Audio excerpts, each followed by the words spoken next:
Hello বন্ধুরা, শুভ সন্ধ্যা। সুস্মিতাস ক্রিয়েশনে তোমাদের সকলকে জানাই সুস্বাগত। তোমরা সবাই কেমন আছো? আশা করি ভালোই আছো।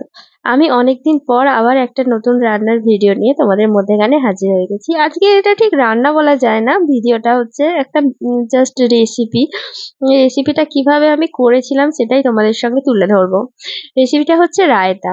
রায়তা অনেকে ডায়েট চাটেও খেয়ে থাকো, আবার নর্মালি যারা খাও বিরিয়ানির সঙ্গে তারা তারা তো খেয়ে থাকো। রায়তা অনেকেরই পছন্দের একটা খাবার এবং খুবই উপাদেয় এবং হজম হয়ে যায় এই খাবারটা খেলে, এবং আমাদের ওজন কমাতেও সাহায্য করে। এই রায়তাটা দুভাবে করা যায়, দুটো প্রসেসে।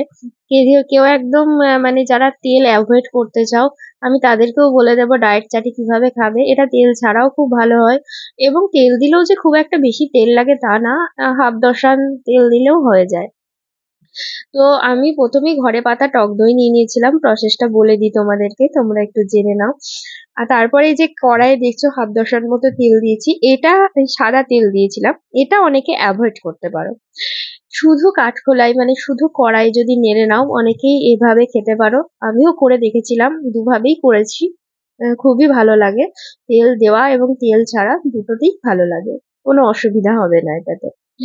এবারে আমি কড়াই কি কি দিয়েছি বলে দিই। কারি পাতা দিয়েছিলাম, দুটো শুকনো লঙ্কা দিয়েছিলাম গোটা, তার সঙ্গে দিয়ে দিয়েছিলাম গোলমরিচ ও কালো সরিষা। এটা কড়াই নেড়ে নেবে। তারপরে একটা মিক্সিং বোল নেবে, বড় মিক্সিং বোলের মধ্যে দইটা দিয়ে দেবে, ঘরে পাতা টক দই, তার সঙ্গে এই ফোড়নটা দিয়ে দেবে।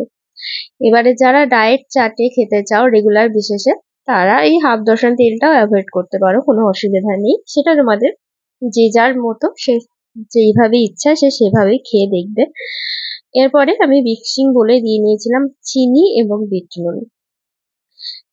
চিনি আর বিট নুন মিক্সিং বলে দিয়ে নিলে কি হয়, আহ, চিনিটা পুরোপুরি ব্লেন্ড হয়ে যায়। প্রত্যেকবারই আমি তাই করি। এরপরে ভালো করে মিক্সড করে নিয়েছিলাম। আর এটাতে তোমরা বিট নুন ইউজ করবে কিন্তু। তারপরে আমি নিয়ে নিয়েছিলাম, যখন ব্লেন্ড হয়ে গেল আমি একটা বাটির মধ্যে নিয়ে নিলাম, বড় বাটিতে রায়তাটা। তারপরে স্যালাডে আমি নিয়ে নিয়েছিলাম শসা কুচি, টমেটো কুচি, পেঁয়াজ কুচি এবং লঙ্কা কুচি।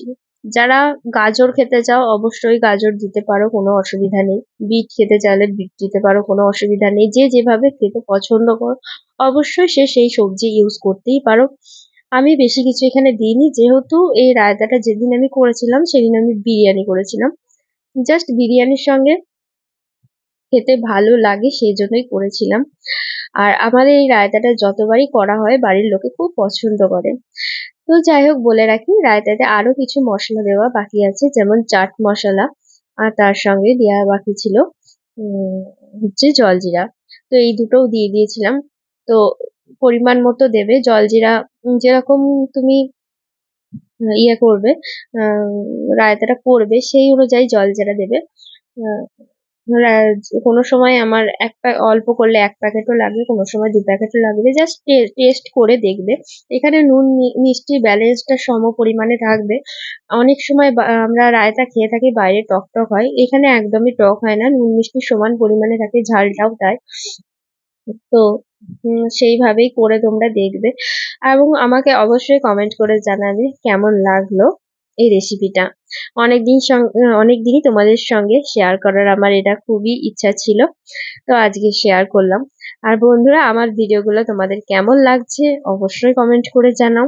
তোমাদের সাপোর্ট একটুখানি অবশ্যই আমার দরকার। এটা আমার নতুন চ্যানেল।